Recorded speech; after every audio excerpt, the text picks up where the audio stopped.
Hey guys, I wanted to do a quick message, which is really, I'm going to title it Love is Responsive, but it really comes in line with praying with the energy of God and realizing that love is responsive and that the true nature of everything, this universal presence of God that's created everything, is in everything and through everything, is both personal to you and universal, obviously. So we all have access to this infinite presence of God, the Spirit of God in us. But it should also be obvious that there is a presence of God, the energy of God, the love of God that contains all things. Because the fact that we've been talking about the sun comes about perfectly, and all the planets are in alignment.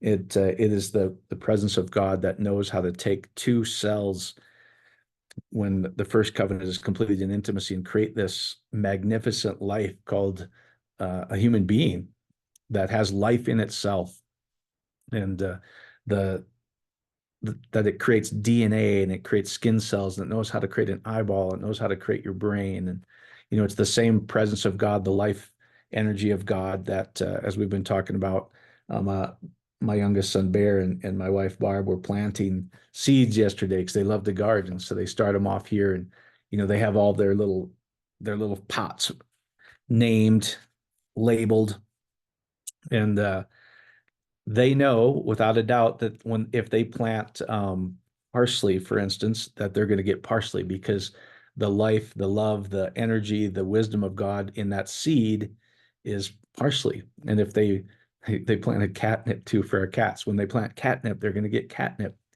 That is the presence of God that we all have. And so anyway, it's really just understanding that when you understand love is responsive. Let me give you the example. This came up.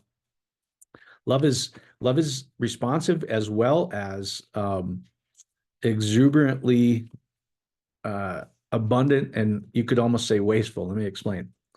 Now, that bothers most people because they've been translating the scriptures into all the no's of nots in scripture, meaning when you understand there's no no's or nots in scripture, all of a sudden you take the scriptures and they're 180 degrees from what you actually have been taught, they say in Latin and English. And every no and not, every undisciplined, unholy, unrighteous sin itself is ameros, is an incorrect translation.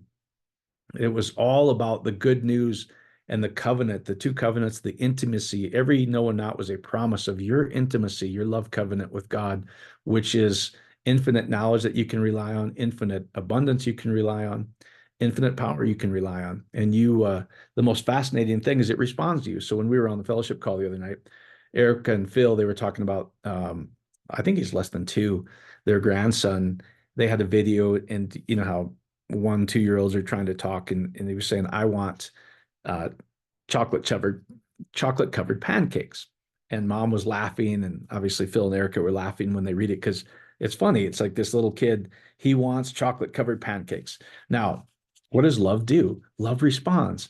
So that there's nothing more than mom, dad, grandpa, grandma want to do than to respond and give their grandson chocolate covered pancakes because love gives out of itself.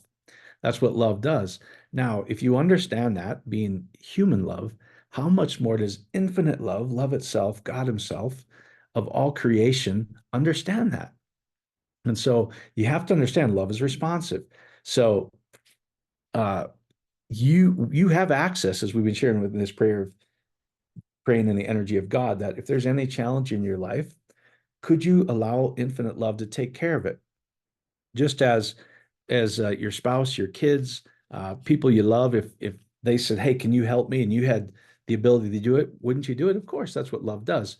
But somehow we don't. It's so natural and so real to us that we don't equate that to God because of all the mistranslations. But I promise you, if you understand that, the much more the infinite love of God, the infinite intelligence of God is responsive. And so when you have any challenge, you go, you know what? I'm gonna hand this over to you because I can trust an infinite love to take care of this for me. I'm not limited to my knowledge, my ability, and my power. I have access to unlimited ability, power, and all knowingness. And then you can, just as their grandson wanted chocolate covered pancakes, love wants nothing more to do than bring you your heart's desire. And you can trust it, it responds. And so, as we've been sharing, if you go through the how to pray with the energy of God, I'm not going to do it now, but the fascinating thing is when you get out of your analytical mind, which can only ask questions, doesn't understand, is only limited by what put in there. Um, the whole point of prayer is to get past your limited ability, your limited knowledge, your limited love, and access the infinite, access this oneness and intimacy with God. And when you breathe like that and you take your attention and place it on different parts of your body, the science behind it calls it, you get into alpha, theta, even gamma and delta different times, where at that point you are into a higher dimension, a higher level of love, which doesn't have good, bad, which doesn't have right, wrong, doesn't have any of that. It is pure love and harmony. Everything's okay. And it's very responsive. And so here's what's really cool. Your heart and your mind are very receptive at that point.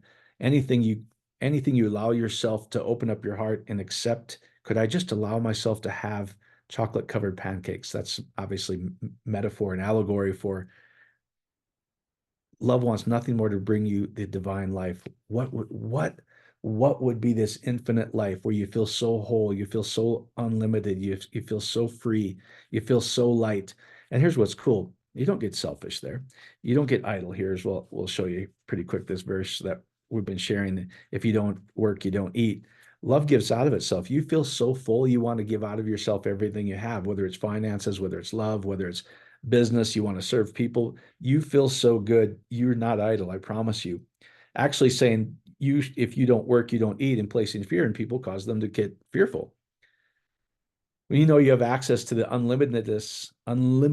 limitlessness is a better way to say it, the limitlessness of God, you feel full, you feel complete, you feel oneness.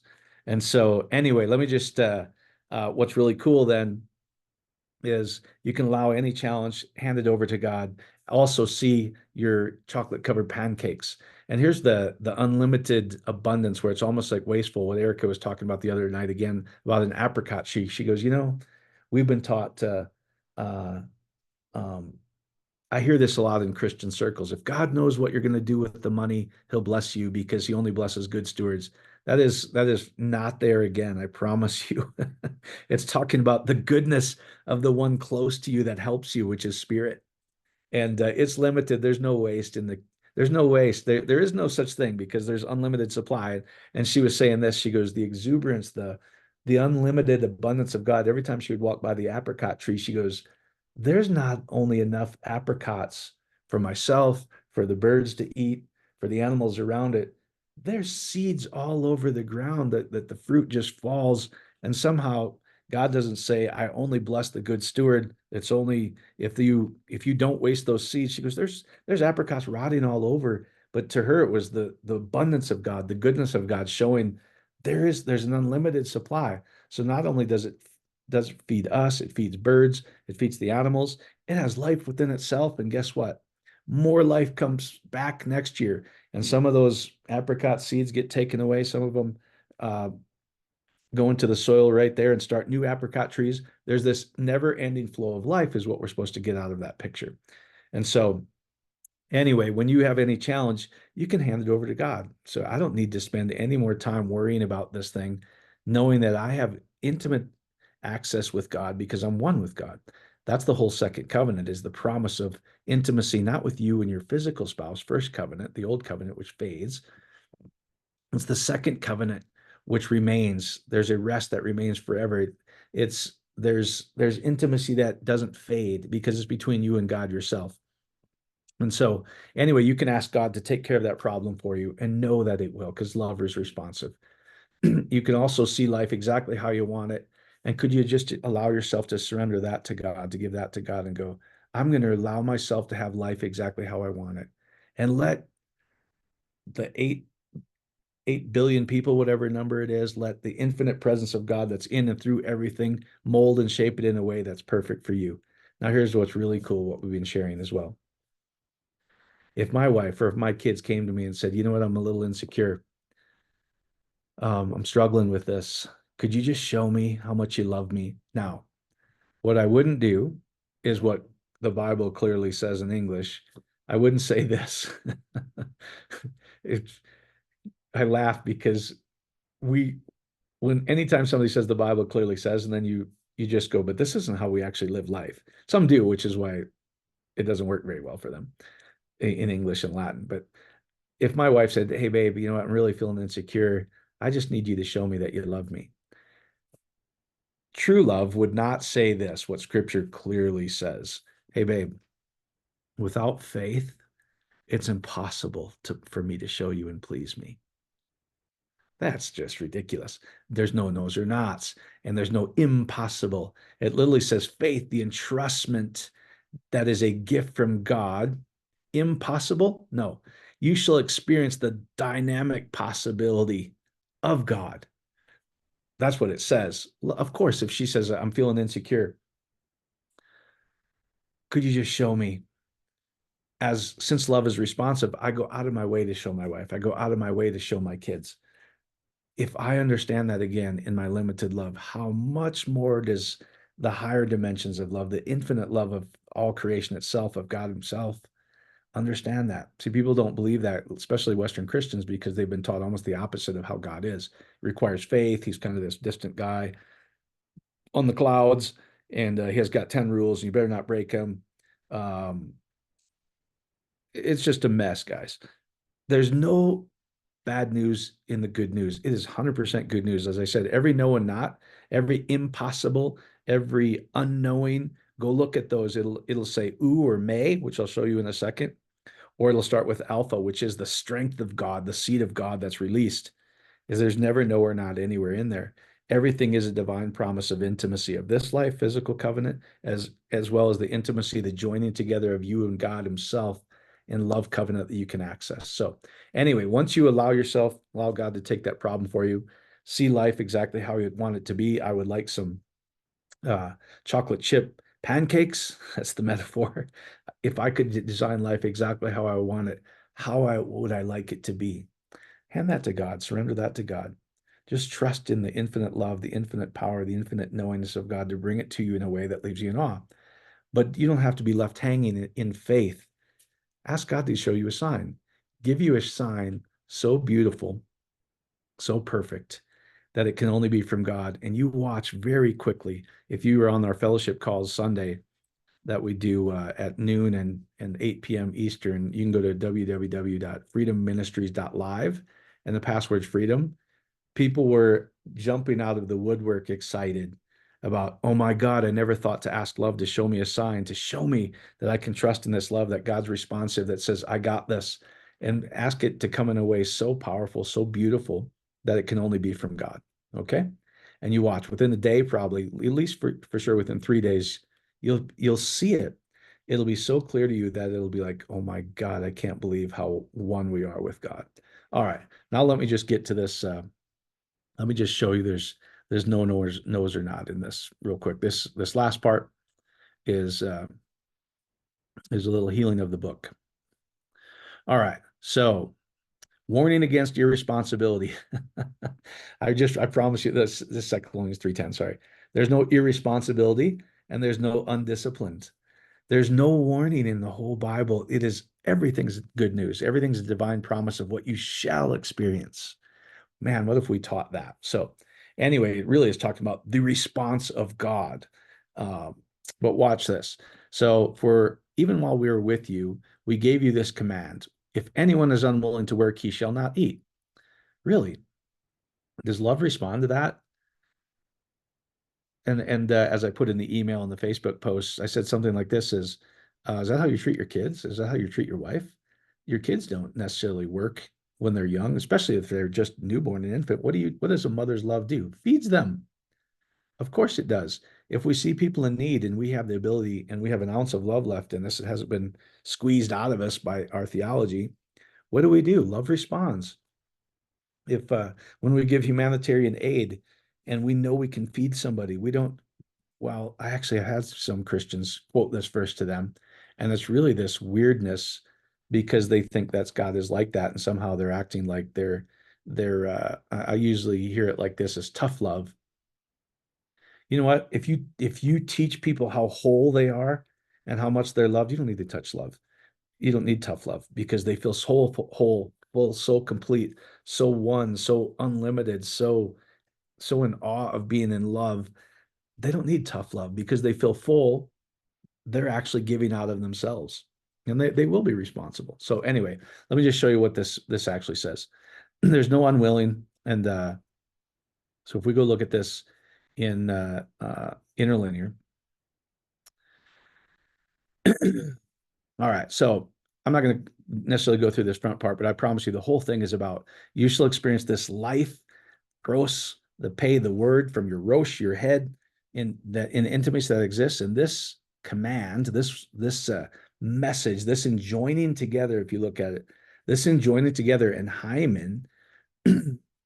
So you've got this upsilon, the joining together and the mightiness, the mem, the mighty waters of the iota, the finished work and the life that comes from it.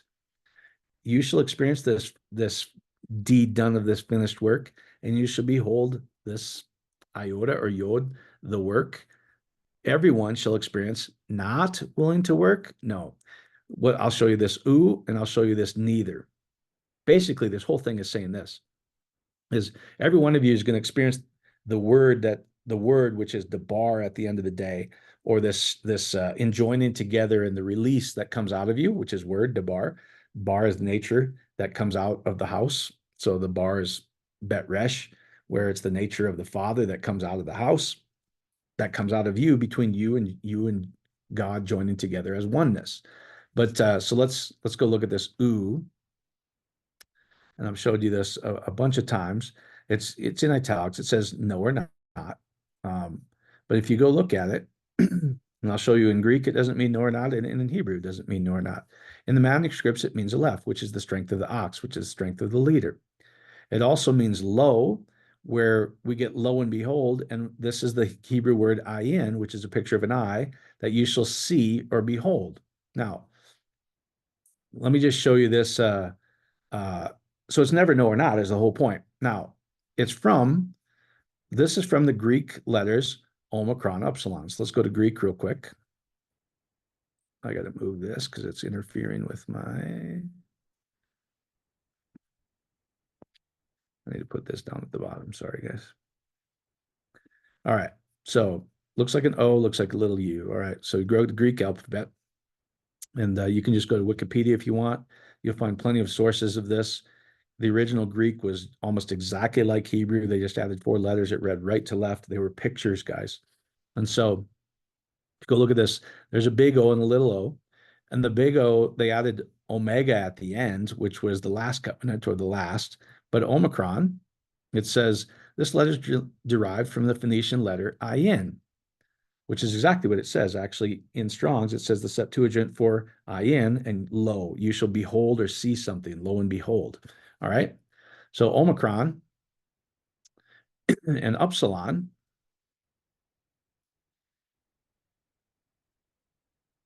Here's Upsilon.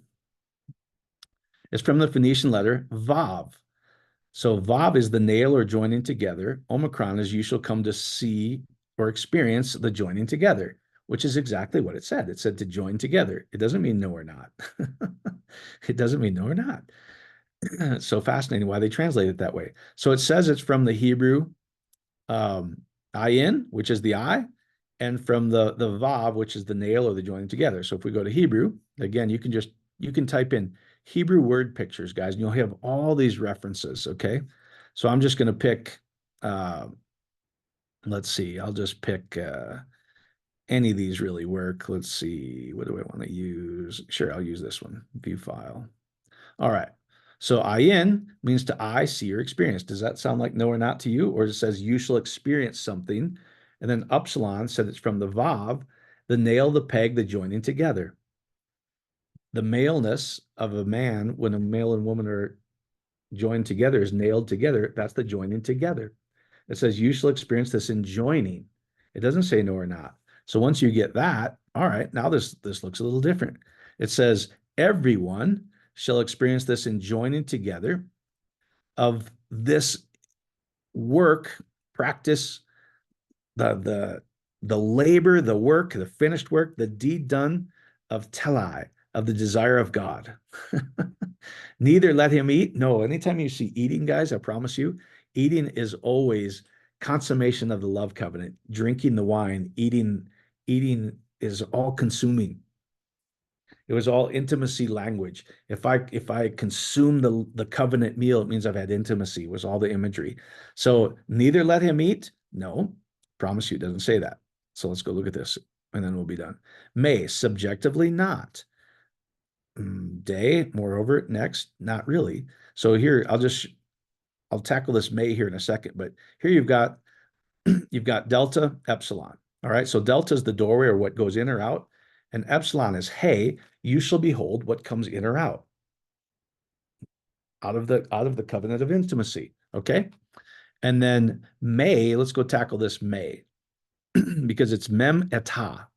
So if we go look at this, may says no or not, but if you go dig into this again, just the letters mean this. Mem is the mightiness, the mighty waters.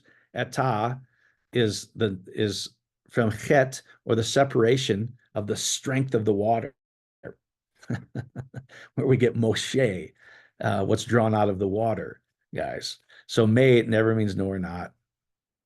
I promise you, it doesn't mean no or not. Again, in the Septuagint, it says El, where we get El Shaddai, and guess what? Ayin. You shall become to behold, Ayin is the eye, you shall come to see or experience, never means no or not, the finished work of the leader's rod, lamed, staff. This is all intimacy language. So basically, this verse says, everyone shall experience this oneness of God and the amazing work of the joining together of the will of God. And everyone shall behold what comes from this covenant meal. So does it mean everyone who doesn't eat shall not work? No, it doesn't. It actually says everyone shall experience the will of God. It's not unwilling. I just showed you that. It's the will of God is you will experience this covenant meal and the joining together of God. You shall all eat and experience what comes out of this covenant. Yet we hear some of you are leading undisciplined. No, no, no, no, no. It'll be the exact opposite again. Undisciplined, disorderly. It'll say this is the order of God. So check this out. Tasso, to drawing up or the arrangement of God, the order of God. They translate it as no or not. Doesn't mean no or not. No is in italics again. What does it mean? You'll see it means alpha, the first letter of the Hebrew alphabet, figuratively only is used from alpha of Hebrew origin. All right. So the Greek says it's alpha. Go to Wikipedia, Greek language itself. Alpha is the first letter of the Greek alphabet, the system of Greek numerals. It has a value of 1. Alpha is derived from Phoenician letter aleph, which is the Semitic word for ox.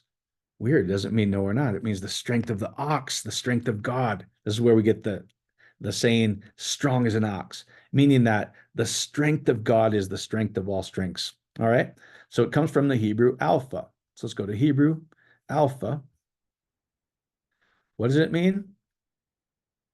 I'm sorry, the aleph, alpha comes from the Hebrew aleph, which means, even in Greek, it means a picture of an ox originally. Now it says it's come from the Hebrew aleph, which is the ox, the strength of the leader. So it doesn't say undisciplined. It says you shall experience the arrangement and the joining together of the strength of God. It doesn't say undisciplined, guys. Just know. So am I telling people to be irresponsible? Am I telling people not to work? Am I telling them to be undisciplined? No. But if you understand how the mind works, if we say you better not, the brain doesn't hear not. It only says, if thou shalt not think of a can of Diet Dr. Pepper. If that was a command, you're going to fail, because I just taught you the brain only sees the can of Diet Dr. Pepper. There's no no's or nots. It literally says you shall experience Dr. Pepper. So there's no undiscipline in there. I promise you. If we teach what the scriptures actually say in the original Greek and Hebrew, people will be so full. They'll be so full of life. They'll feel so unlimited. They feel so free. They'll be so full of love that love can only give and be responsive. It gives out of itself. They'll feel so full that they want to go serve. They want to go help people. They want to give out of themselves, because that's what love does. They won't be irresponsible. They'll realize I can rely on this infinite presence and oneness of God where everything responds, and they're full. So hopefully that helps, as you can rely on the responsiveness of God. You're not limited to your own ability. You're not limited to um, your own effort. When you learn how to pray like that, go watch the I did a 9-minute video. You can use Dispenza's, you can use mine. It's just a simple way to get you out of the analytical mind, which is limited, and get you into those creative states of alpha and theta, where you're in this higher level of all knowingness. You're in this higher level of love. You have access to the infinite knowledge, the infinite love, the infinite power, and anything you do there, God responds. Just as grandpa and grandma, just as mom and dad responded, I want chocolate chip pancakes. Love doesn't say, you better have more faith. I'll only do it if you don't work, you don't eat. No, love responds and says, I want nothing more than to give your heart's desire. Well, if we understand that as limited love, how much more do we have access to infinite love, the infinite source of creation, life itself? Love responds to us. Everything you see here in the physical covenant is representative of the spiritual covenant, which is the much more between the intimacy between you and God. I promise you that all creation, all love, all life wants nothing more than to bring it to you. Could you allow yourself to receive it? Could you allow yourself to give your problem up to God and trust that infinite love has all the answers? It's all knowing. You have limited answers. You don't know what to do, but infinite knowledge, all knowingness has all the answers. It has all the power. It has unlimited ability. Allow yourself to have the chocolate covered pancakes. If I could do anything, this would make me feel loved. And then ask God to show you. Love's responsive, just as if my kids, if Angelique came to say, Dad, I'm really feeling insecure. I don't go, you need to have more faith, Angelique. If she said, you know what, I'm really feeling insecure, I just need you to show me how much you love me. Love will go out of its way to respond. If you ask God for a sign that just leaves you in awe that your prayers have been answered, that it responds to you, so that you really begin to trust this oneness, this love covenant that we'll all feed on, is what it says. You really start to get into peace and knowing that love doesn't fail. It responds. It'll show you a sign. It'll be so awesome, so quick, so amazing that it just empowers you to do it some more and do it some more and do it some more. Hope that helps, guys. God bless.